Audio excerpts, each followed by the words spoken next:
कर्मचारियों की कमी है। तो अभी जो है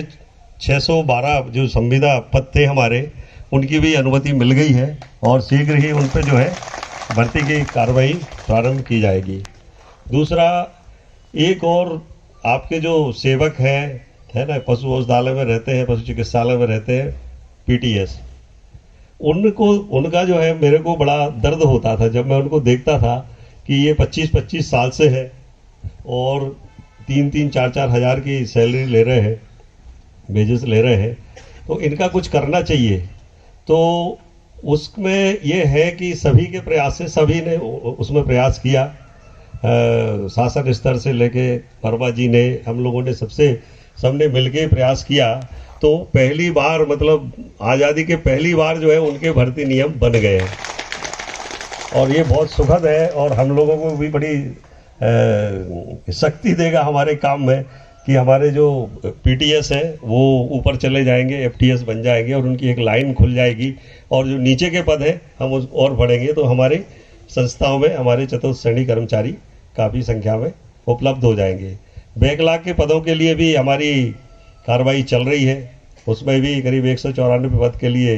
दिया हुआ है, उसकी भी शीघ्र ही होने की संभावना है, वो भी हमको जल्दी मिल जाएंगे। और इसके अलावा अभी हमने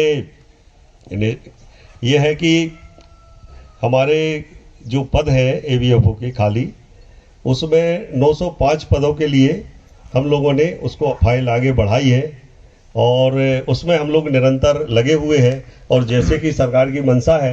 कि 1 लाख पद भरे जाएंगे, उसी लाइन पे हम लोग भी चल रहे हैं। हमारी डिमांड जो है हम लोगों ने भिजवा दी है, तो वो भी जल्दी से जल्दी, मतलब 1 आध साल के अंदर तो भरने की संभावना है, उसके लिए भी हम प्रयासरत हैं। इसी प्रकार हमारे मतलब वीएस के जो भी है वो 129 पद, उन पे परीक्षा हो गई है और मिल गया, साक्षात्कार भी हो गया है या होने वाला है। तो परीक्षा लिखित तो हो गई है और वो 1-2 महीने में उनका साक्षात्कार, तो वो भी हमको मिल जाएंगे। तो काफ़ी कुछ हमारे स्टाफ की कमी दूर होगी और हम ज़्यादा शक्ति से जो है काम करने लगेंगे। तो ये है कि कुल मिला के आप सभी के सहयोग से हमारे जो भी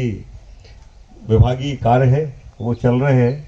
और कुछ दिक्कतें भी हैं, जैसे ये 181 का है सीएम हेल्पलाइन का है, उसमें भी काफ़ी शिकायतें आ रही हैं। तो उसके लिए भी हमने प्लानिंग की है बैठ के आप लोगों के साथ में। तो उसमें ये है कि अभी हमारी मोबाइल वेटनरी यूनिट चालू होने वाली है, तो उस समय जैसे ही चालू होगी तो अपन ये प्रयास करेंगे उच्च स्तर से कि जब हमारी ये स्कीम चालू हो गई है, घर पहुंच सेवा मिलने लगी है, तो 181 में ये हमारी शिकायतें नहीं जाना चाहिए है, क्योंकि वो हमारा एक पक्ष उसमें ये भी मजबूत रहेगा कि हम 1962 में 150 रुपये लेते हैं, 181 में कुछ पैसा नहीं लगता। तो ये बात भी उनके सामने रखेंगे कि इसलिए वो लोग जो है शिकायतें इसमें करते हैं 181 में। और यदि 1962 जब हमारी स्कीम है, घर पहुंच सेवा है, तो फिर इसकी ज़रूरत क्या। हाँ, यहाँ पे यदि हम नहीं कर पाते तो फिर कोई करे। तो इस प्रकार से हम लोग इस प्रयास में भी हैं और मैं सभी पूरे हमारे